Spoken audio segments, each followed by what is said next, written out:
Hello everyone, देखिए अब basic maths की हम बात करेंगे, जिसमें हम बात करने वाले हैं अब अलजेब्रा की। ठीक है, जैसे हमने बेसिक मैथ स्टार्ट किया है यहाँ पर। ठीक है, अब देखो बेसिक मैथ में अगर हम बात करें ना, देखो अलजेब्रा आता है आपका। ठीक है, और फिर आपकी ट्रिग्नोमेट्री आती है। ठीक है, ये भी हम करेंगे जो कि मेन पार्ट है हमारा। ट्रिग्नोमेट्री है, फिर आपकी इंटीग्रेशन है, ये तो आपने पढ़ी ही नहीं है। ठीक है ना, तो ये हम करेंगे थोड़ी सी यहाँ पर, और डिफ्रेंशिएशन करेंगे। तो ये सब क्या है ना, देखो जैसे जेई वाले हैं, इनके पास तो मैथ्स है, तो इनके पास तो ये इंटीग्रेशन डिफरेंशिएशन वहाँ भी सीख सकते हैं। ठीक है ना, लेकिन जो नीट वाले हैं ना, इनके पास तो मैथ नहीं है, इनके पास तो बायो है। तो उनके लिए तो यहाँ मस्ट है कि यहाँ पर बहुत अच्छे से सीख लो आप। ठीक है, और हमें तो यहाँ पर फिजिक्स में तो बहुत बेसिक चीज़ों की ज़रूरत है, इंटीग्रेशन डिफरेंशिएशन की। बहुत मतलब जो टिपिकल जो डिफरेंशिएशन इंटीग्रेशन है ना, वो हमें नहीं करनी है, हमें तो बिल्कुल आसान वाली करनी है। तभी मैं क्या कहता हूँ आपको कि जो हमारे नीट वाले बच्चे हैं, ठीक है, इनको तो अगर ये मन में ठान लेना कि हमें करना ही है, तो बहुत चीज़ें आपके लिए तो बहुत ईजी हैं। ठीक है, अब जो जेई वाले हैं, जेई मेंस की हम यहाँ पर बात कर रहे हैं। ठीक है, एडवांस की बात नहीं कर रहे हैं, हम जेई मेंस की बात कर रहे हैं। ठीक है ना, तो ये जेई मेंस वाले बच्चे, अगर इनका मैथ स्ट्रॉन्ग है, ठीक है, तो फिज़िक्स तो बहुत इजी होने वाली है इनके लिए, और मैथ्स तो इनका फिर वहाँ पर जो है पूरा साथ देगा, क्योंकि मैथ्स के भी क्वेश्चन होंगे जेई वालों को। तो ठीक है ना, तो मेरा यहाँ पर मोटिव दोनों के लिए, जेई और नीट दोनों बच्चों के लिए, मेरे को मैं ये सोच के चल रहा हूँ कि बच्चे को कुछ नहीं आता, उसके बाद हम तैयारी शुरू कर रहे हैं यहाँ पर। और बच्चे की उस बच्चे की सिलेक्शन चाहिए मुझे जो एवरेज बच्चा है।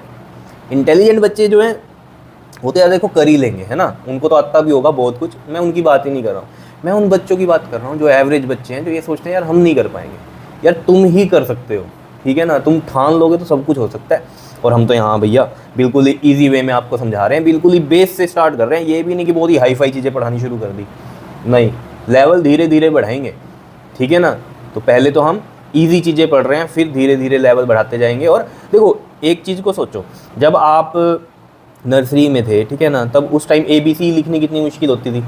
तो उसके लिए अगर आपको याद हो ना, पहले ऐसे लाइंस डालनी सिखाते थे बच्चों को, ऐसे इस तरीके से, ये हॉरिजॉन्टल लाइन, ये स्टैंडिंग लाइन, इस तरीके से ये स्लांटिंग लाइन, ऐसे कर करके फिर ABC सीखते थे, है ना। तो इसी तरीके से ये बेसिक मैथ्स है कि अगर फिजिक्स हमें सीखनी है तो ये सब चीज़ें तो आनी चाहिए, तो फिजिक्स ईजी है फिर आपके लिए। ठीक है, तो जैसे मैंने कहा बेसिक मैथ में कोऑर्डिनेट ज्योमेट्री होगी आपकी। ठीक है, फिर ग्राफ भी आता है इसमें आपके पास। ठीक है, लॉग भी आता है। तो जो लॉग है ना हमारे पास, लॉगरिथम, वो हमने कर चुके हैं। ठीक है, तो वो आपका अलजेब्रा का ही पार्ट था। ठीक है, अब बेसिक मैथ्स में हम क्या क्या कर चुके हैं अगर आपको याद हो, बाइनोमियल एक्सप्रेशन कर चुके हैं।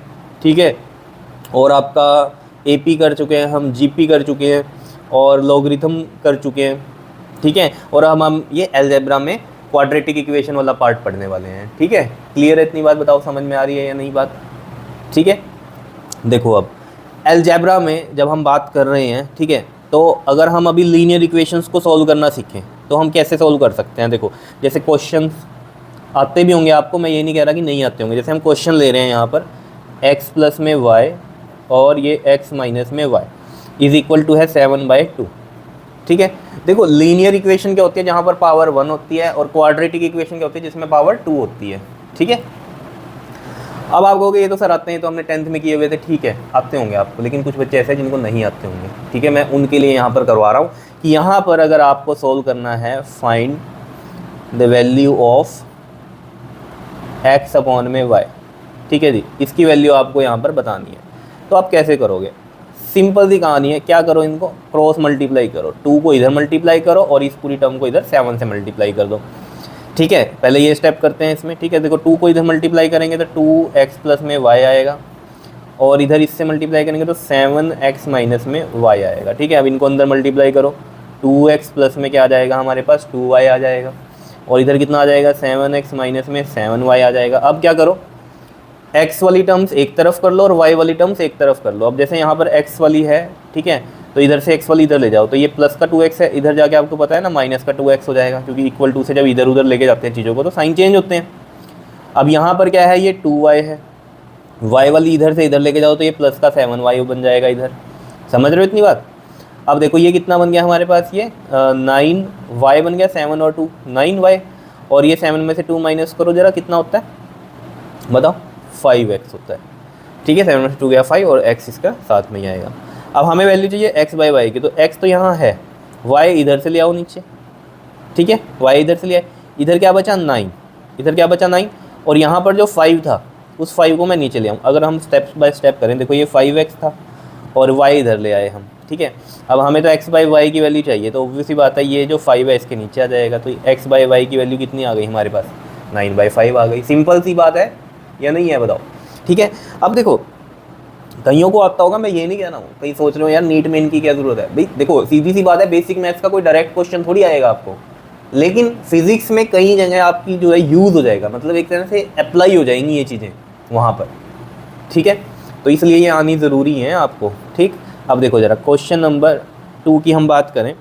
जैसे क्वेश्चन है आपके पास x² प्लस में y² और यहाँ पर है x² माइनस में y² इज इक्वल टू में कितनी है आपके पास वैल्यू, 5/3 मान लेते हैं। यहाँ पर भी वही कहानी है, फाइंड करो x/y। तो देखो इसमें कैसे करेंगे, फर्स्ट स्टेप वही है इसके अंदर, क्या क्रॉस मल्टीप्लाई कर दो इनको, इसको इधर करो 3x² प्लस में y² से मल्टीप्लाई कर दिया और 5 के साथ ये टर्म इधर मल्टीप्लाई हो जाएगी, x² माइनस में y² आ गया। क्या इतनी बात क्लियर है, बताओ कोई दिक्कत है तो इसमें, आ रही है बात समझ में। अब देखो ज़रा यहाँ पर, ठीक है, अब सिंपल मल्टीप्लाई करो अंदर, 3x² आ जाएगा ये और ये 3y² आ जाएगा और यहाँ से कितना आ जाएगा 5x² माइनस में 5y²। क्या इतनी बात सही है।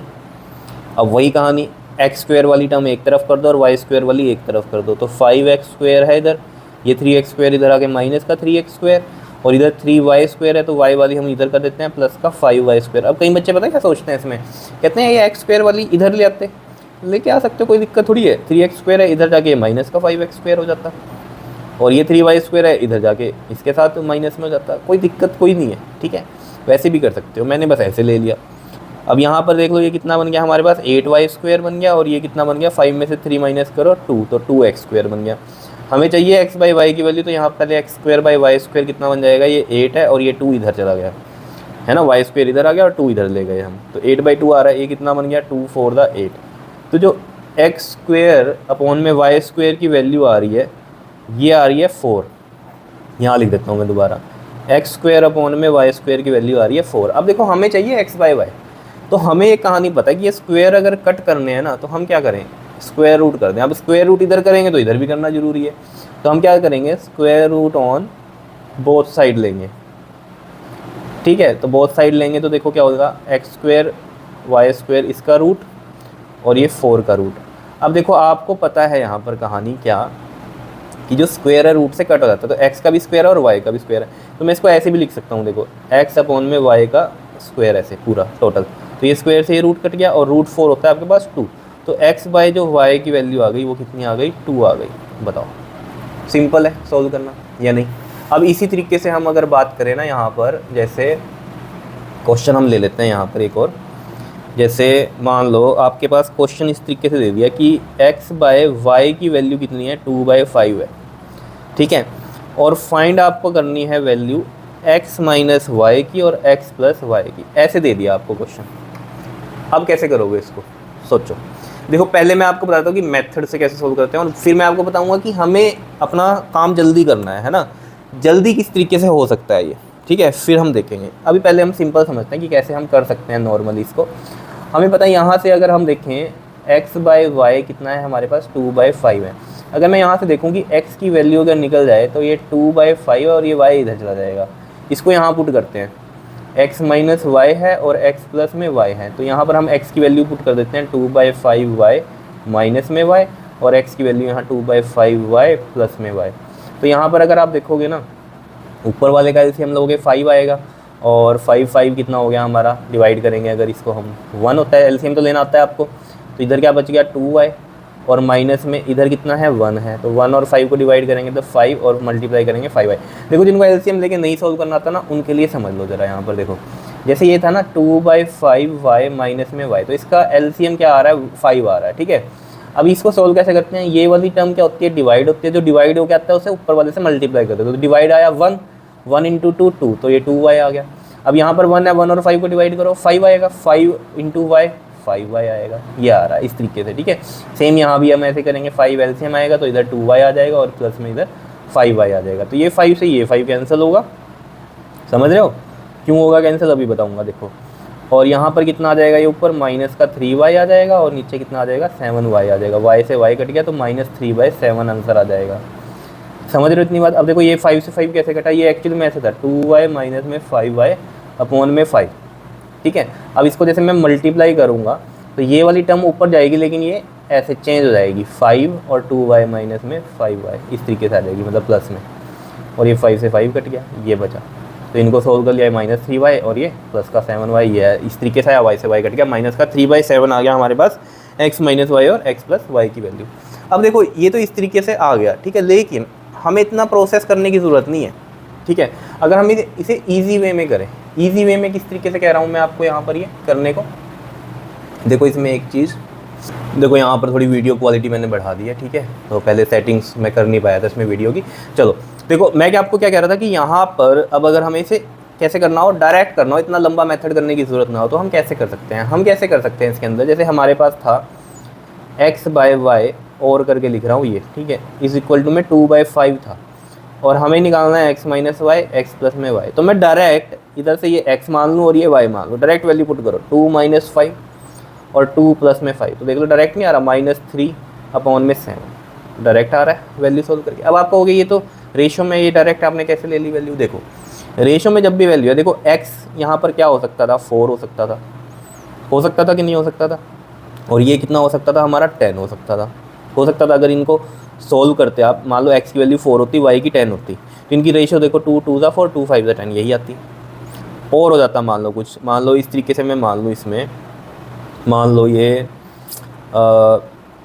लो ये मैं 20 मान लूँ और ये 50 मान लूँ, ठीक है। x की वैल्यू होती 20 और y की होती 50, तब भी ये रेशो क्या आती है इनकी 2/5 आती। तो मतलब क्या है कि कोई भी वैल्यू है, अगर उसकी रेशो है हमारे पास, रेशो सेम ही रहने वाली है, ठीक है ना। मतलब रेशो से हमें क्या पता चल रहा है कि ये भी हो सकता था, मैंने इसको 2 से मल्टीप्लाई कर दिया, फिर मैंने इसे 10 से मल्टीप्लाई कर दिया, तो ये भी हो सकता था, है कि नहीं। मतलब कहने का मतलब क्या है कि कोई भी वैल्यू होगी अगर उसकी, तो रेशो में यही बनेगी उसकी कहानी। तो इसलिए मैंने डायरेक्ट x को ले लिया और y को ले लिया, इस तरीके से यहाँ पर पुट किया और सॉल्व आ गया हमारे पास, ठीक है। तो रेशो सेम ही रहती है, कोई भी नंबर है हमारा, ठीक है, तो रेशो क्या रहेगी, सेम रहेगी। क्लियर है। अब यहाँ पर x की वैल्यू कुछ भी होती, y की कुछ भी होती, उनको कटा के जो है 2/5 ही बनता, रेशो तो यही आने वाली थी। समझ रहे हो कैसे कर सकते हैं इसको, तो डायरेक्ट भी ऐसे भी कर सकते हैं, क्योंकि ये तो मैंने ऊपर इसलिए समझा दिया कि कैसे करना है, लेकिन हमें तो अपने एग्जाम में क्या करना है, टाइम बचाना है, तो हम डायरेक्ट करेंगे ना सोल्व, इस तरीके से कुछ आ जाए तो। मेन मोटिव तो अपना क्या है, टाइम बचाना है किसी भी तरीके से। क्लियर है इतनी बात या नहीं बताओ। अब मैं बात करता हूँ यहाँ पर लीनियर क्वाड्रेटिक क्या होती है। चलो नेक्स्ट पेज पे चलते हैं। ये तो चीज़ समझ में आ गई आपको, नॉर्मल बताया मैंने कि सोल्व कैसे होती हैं ये इक्वेशंस। क्लियर, ठीक है, चलो चलते हैं नेक्स्ट पेज पर। देखो जैसे आपके पास क्वाड्रेटिक इक्वेशन हो, जैसे मैं एक जनरल फॉर्म लिखता हूँ, जैसे ax प्लस बी में है और एक है आपके पास ax² प्लस में bx प्लस में c, ठीक है जी। लीनियर इक्वेशन है ये आपके पास, और कैसी हैं ये, 1 वेरिएबल वाली है, ठीक है। तो ये आपने पढ़ी भी है 7-8 में, ठीक है। यहाँ पर देखो ज़रा, अगर यहाँ ये पावर 1 है हमारे पास, तो ये कैसी है हमारी लीनियर इक्वेशन है, ठीक है। पावर 2 है तो ये होती है हमारी क्वाड्रेटिक इक्वेशन, ठीक है। अब यहाँ पर जैसे मान लो इस इक्वेशन को हम सॉल्व करेंगे तो इसमें हमें वैल्यू 1 मिलेगी, यानी कि जो सॉल्यूशंस हैं यहाँ पर वो 1 होगा, ठीक है। तो लीनियर में सॉल्यूशन होता है 1, ठीक है, मतलब x की वैल्यू 1 ही आएगी। लेकिन अगर हम इस इक्वेशन को सॉल्व करेंगे क्वाड्रेटिक, तो इसकी पावर 2 है, तो यहाँ जो सॉल्यूशंस मिलेंगे हमें 2 मिलेंगे, यानी कि जो x की वैल्यू है वो 2 वैल्यूज़ मिलेंगी। अभी देख लेंगे कि किस तरीके से, वैसे आपको पता भी है इस तरीके से इक्वेशन होती है तो हमारे पास 2 वैल्यूज़ आती हैं x की। अगर आपको याद हो स्प्लिटिंग द मिडिल टर्म्स वगैरह से आप सोल्व करते थे, लेकिन हमें यहाँ पर क्या कहानी करनी है, हम एक मेथड लेके चलेंगे कि कोई भी हमारे पास क्वेश्चन ऐसा आता है जहाँ पर न्यूमेरिकल में कुछ ऐसी कहानी बन जाती है कि क्वाड्रेटिक इक्वेशन आ गई, तो उसको हम सोल्व करेंगे, तो हमें वहाँ फैक्टर लेने की ज़रूरत नहीं है। डायरेक्ट हम क्या करेंगे, किस तरीके से करेंगे, हम जो क्वाड्रेटिक फार्मूला होता है ना वो यूज़ करेंगे हम। देखो क्वाड्रेटिक फार्मूला क्या होता है हमारे पास, क्वाड्रेटिक फार्मूला यहाँ पर जो x की वैल्यू निकलती है वो निकलती है -b plus minus under root में b² माइनस में 4ac अपॉन में 2a, ठीक है। आपने पढ़ा है ये 10th क्लास में भी क्वाड्रेटिक फार्मूला, ठीक है। तो हम यहाँ पर ज़्यादा दिमाग लगाने वाले नहीं है कि कोई क्वेश्चन में इस तरीके से बन गया तो हम वहाँ splitting the middle term factors ये सब लेके कम करेंगे क्वेश्चन, नहीं, हम डायरेक्ट बस यही लेके चलेंगे ताकि हमारा टाइम सेव हो सोचने में। हमें ये पता है कि डायरेक्ट यही करना है, तो ये सबसे ईजी है सबसे, और आंसर में भी कोई दिक्कत नहीं आएगी, क्योंकि हमें क्या करना है वहाँ पर, पेपर में कि हम सोचने में कम टाइम अगर लग रहा है हमारा तो वो ज़्यादा अच्छा है ना, क्योंकि सोचने में लग जाएगी इसमें ये लगाएं वो लगाएं क्या करें, बेटर है कि डायरेक्ट चल रहा है उसको डायरेक्ट चलने दो, ठीक है ना। तो ऐसे अपने आप को चैलेंज नहीं करना, नहीं मैं तो फैक्टर से ही करूँगा, वो घर में कर लेना चैलेंज, पेपर में ऐसा कुछ करने की ज़रूरत नहीं है। पेपर में तो वैसे चलो जिससे आपका टाइम सेव हो, ठीक है जी। तो इसको हम रूट्स भी बोलते हैं, क्या बोलते हैं, रूट्स भी बोलते हैं। अब देखो जैसे ये क्वेश्चन से हम इसको सॉल्व करते हैं। जैसे क्वेश्चन है हमारे पास 3x² प्लस में 5x प्लस में 2, इसके आपको क्या निकालनी है, रूट्स निकालना है या इसका सोल्यूशन निकालना है, ठीक है। तो x की हमें ये तो बदल गया, 2 वैल्यूज होती हैं, ठीक है। तो अब यहाँ पर हमें पता है ये x² का कोफिशिएंट है और ये x का कोफिशिएंट है। अब यहाँ पर अगर आप कंपेयर करोगे ना, ये a क्या है, ये वाला है, ये b क्या है, ये है, और ये c क्या है, कॉन्स्टेंट है, ये है। क्लियर है इतनी बात या नहीं, बता दो ज़रा, कोई दिक्कत इसमें तो, ठीक है। और इसको हमें पता है इक्वल टू 0 करके ही निकलता है ये तो सब कुछ, ठीक। अब यहाँ पर जैसे हम कहें कि a इक्वल टू तो है 3, b इक्वल टू में है 5 और c इक्वल टू में है 2, विद साइन ही लेने हैं ये। अगर यहाँ ये माइनस होता तो मैं b को -5 लेता, और हमें जो पता है फाइंड आउट करने के लिए वो फॉर्मूला पता है -b प्लस -b² माइनस में 4ac अपॉन में क्या है 2a आएगा, ठीक है। तो इसको अब हम कैसे सोल्व कर सकते हैं, देखो b की वैल्यू है 5, तो मैं यहाँ पर 5 पुट करूँ, माइनस पहले से ही फॉर्मूले में है तो b की वैल्यू 5 है, प्लस माइनस b², b कितना है 5 है, 5 5 ज़ा 25 माइनस में 4ac, 4 इंटू में a कितना है 3 है, c है 2, 4 3 ज़ा 12, 12 2 ज़ा 24, तो ये 24 आ गया, इन अपॉन में 2 इंटू में a कितना है 3 है, हमारे पास कितना है 3 है। तो देखो माइनस का 5 प्लस माइनस अंडर रूट में कितना आ जाएगा, ये 1 आ जाएगा, और ये 3 2 ज़ा 6 आ जाएगा। Now we know root 1 is 1, तो -5 प्लस माइनस 1 अपॉन में 6। अब देखो ज़रा यहाँ से, एक बार प्लस है एक बार माइनस है, तो एक बार हम प्लस वाली टर्म लिख देंगे और एक बार हम माइनस वाली लिख देंगे, -5 माइनस 1 अपॉन में 6। तो ये कितना आ गया बताओ, -5 प्लस 1 इज़ -4 अपॉन में 6, -5 माइनस 1 इज़ -6/6, तो ये कितना आ गया -1, और यहाँ 2 2 ज़ा 4 2 3 ज़ा ये -2/3। तो जो x की वैल्यूज़ आ रही हैं वो कितनी आ रही हैं, माइनस का कितना आ रहा है, अब ये यहाँ हमारे पास ये -2/3, और क्या आ रहा है यहाँ पर बताओ, -1, ठीक है। तो -2/3 और -1 इसका आंसर आ रहा है, ठीक है। तो ये हमारे पास सॉल्यूशन आ गए x की, यानी कि 2 वैल्यूज़ मिल गई यहाँ पर हमें। बताओ कोई प्रॉब्लम इसमें। अब देखो इसका ना जैसे अप्लाई कैसे होता है, जैसे अगर आपने पढ़ी है इक्वेशन ऑफ मोशन 10th में भी पढ़ी, उसमें 9th में पढ़ी होंगी आपने, s इज इक्वल टू में जैसे ut प्लस में हाफ at² होता है। अब जैसे मान लो कोई इक्वेशन ऐसी आ गई, मतलब क्वेश्चन ऐसा आ गया इसमें आपको t की वैल्यूज़ निकालनी है, तो यहाँ ts है, क्या है हमारा x है, देखो ये x² है, यहाँ भी ये t² है, यहाँ x है सिंपल, यहाँ t है। तो t की वैल्यू अगर मैं निकालने को आ जाए, हमें s भी दिया हुआ है, u भी दिया हुआ है, a भी दिया हुआ है, t हमसे पूछ ले तो हम कर सकते हैं। मान लो जैसे u है हमारे पास 2 और 1/2, ये a है हमारे पास कितना, मान लो 10, और ये t², और ऐसा है हमारे पास 30 मीटर। तो हमें टाइम निकालना है, तो इसमें देखो हम इक्वेशन कैसे बनाएंगे, ये वाली देखो, ये 2 5 ज़ा 10 हो गया, 5t², ठीक है, प्लस में 2t, और ये 30 इधर जाके माइनस का 30 हो जाएगा। अब इस इक्वेशन को मैं सोल्व कर सकता हूँ, b² माइनस 4ac ये वाले फॉर्मूले से निकाल सकता हूँ मैं t की वैल्यू यहाँ पर, या नहीं निकाल सकता। समझ रहे होंगे ना बात को कि कैसे क्या कहानी हो रही है, ठीक है। तो यहाँ पर t की भी क्या होंगी, 2 वैल्यूज़ आ जाएंगी। तो अगर यहाँ पर इस तरीके से कुछ बनेगा कि एक माइनस में आ जाए एक प्लस में, तो हम प्लस वाली ले लेते हैं, क्योंकि t ऑब्वियस सी बात है कि भैया माइनस में तो नहीं होता, प्लस में ही होता है। टाइम कभी घटता है क्या, टाइम तो बढ़ ही रहा है, ठीक है। कुछ भी कर लो आप, टाइम रोक नहीं सकते, ठीक है, ना ही पीछे जा सकते हो। क्लियर है इतनी बात, बताओ। ये हो गया। अब जैसे थोड़े से और क्वेश्चन कर लो, आप भी ट्राई करते रहो साथ में, ठीक है, तो ईजी रहेगा आपके लिए समझना करना। तो जैसे मैं ले लूँ x² माइनस में 10x प्लस में 9 इक्वल टू 0, फाइंड रूट्स। तो हम किस तरीके से कर सकते हैं, इसमें वही है कहानी, ठीक है। क्या करो, पहले a देखो क्या है इसमें, x² का कोफिशिएंट 1 है तो a हो गया ये, b कितना है, x का कोफिशिएंट है -10, तो -10 लिखेंगे, 10 नहीं लिखेंगे, साइन के साथ लिखते हैं। वहाँ पर मैंने लगाया नहीं कुछ भी, इसका मतलब क्या होता है, अंडरस्टूड है कि ये प्लस ही है, ठीक है। और यहाँ पर c कितना है हमारा 9 है। अब फॉर्मूला आपको पता ही है क्या है जी, -b plus minus under root में b² माइनस 4ac अपॉन में 2a। ये उन बच्चों के लिए जिन्होंने 10th में ढंग से नहीं किया मैथ, लेकिन यहाँ पर आपका जो है सारा क्लियर करेंगे हम, ताकि आपको ये ना बहाना मिल जाए कि 10th में हमने पढ़ा नहीं ढंग से, ठीक है जी। तो यहाँ तो हम आपका सारी प्रैक्टिस करवा देंगे।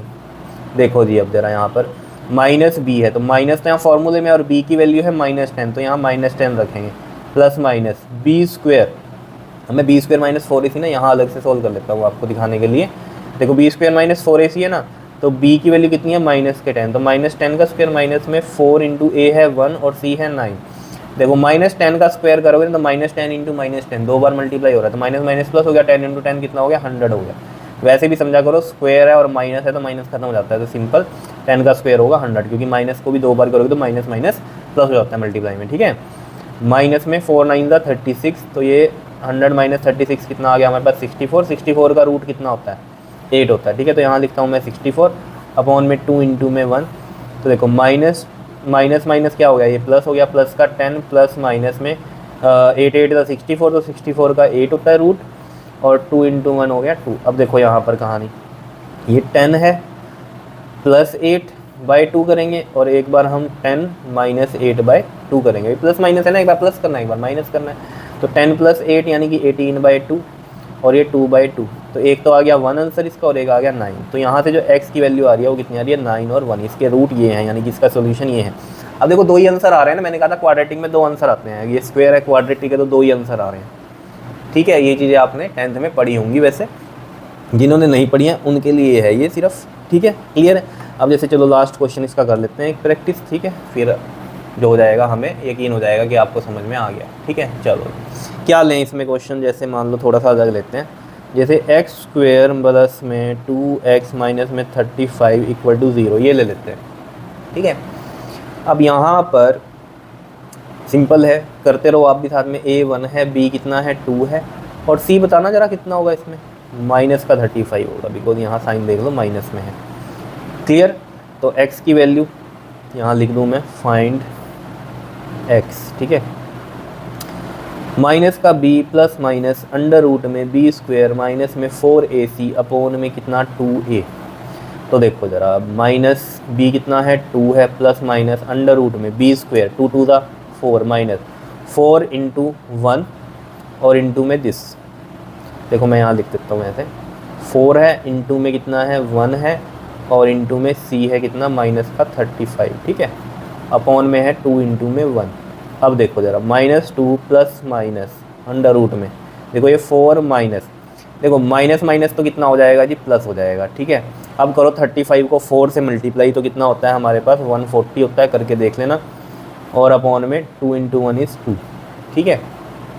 अब -2 प्लस माइनस ये कितना बन गया 144 अपॉन में 2। अब कईयों का 144 का भी नहीं पता होगा, नहीं तो 15 तक के तो आपको पता होने चाहिए स्क्वायर क्या होते हैं और उनके रूट क्या होते हैं, ठीक है ना, ये चीज़ पता होनी चाहिए। जैसे हमें पता है कि 12 का स्क्वायर 144 होता है, तो ऑब्वियस बात है 144 का रूट क्या होगा 12 होगा।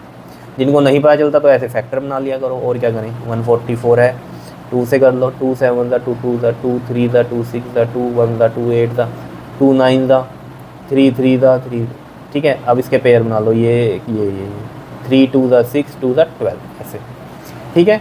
तो देखो ज़रा, माइनस का 2 प्लस माइनस में ये 12 आ गया और ये 2 आ गया। अब देखो -2 प्लस 12/2 और -2 माइनस 12/2 कितना बन रहा है यहाँ पर देख लो, -2 plus 12 plus minus minus sign which is greater, तो ये 10 आएगा, 12 में से 2 गया 10, और साइन बड़ा लगाएंगे, यानी कि जो बड़ा नंबर है उसके साथ जो साइन है, तो ये प्लस है तो प्लस में आया अपॉन में 2।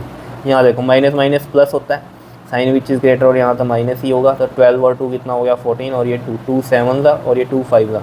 तो यहाँ पर जो आप देख पा रहे हो x की जो वैल्यू आई है वो आई है हमारे पास 5 और एक -7, तो ये हमारे पास वैल्यूज आ गई। बताओ, इस तरीके से करने हैं क्वेश्चंस, बिल्कुल सिंपल। तो बस मेरा कहने का यहाँ क्या मतलब था कि वहाँ ज़्यादा दिमाग नहीं लगाना फैक्टर्स फुक्टर्स में, ठीक है, स्प्लिटिंग द मिडल टर्म वगैरह कुछ करने की ज़रूरत नहीं है, डायरेक्ट आपने ये क्वाड्रेटिक फार्मूला अप्लाई कर देना है, ठीक है। उससे क्या होता है हमारा टाइम बचता है, क्योंकि माइंड जो है हमारा एक ही तरफ सोचता है ना, 2-3 तरफ नहीं सोचता, ठीक है। तो उससे क्या होता है टाइम बचता है। कर लोगे इनको, ओके जी, थैंक यू।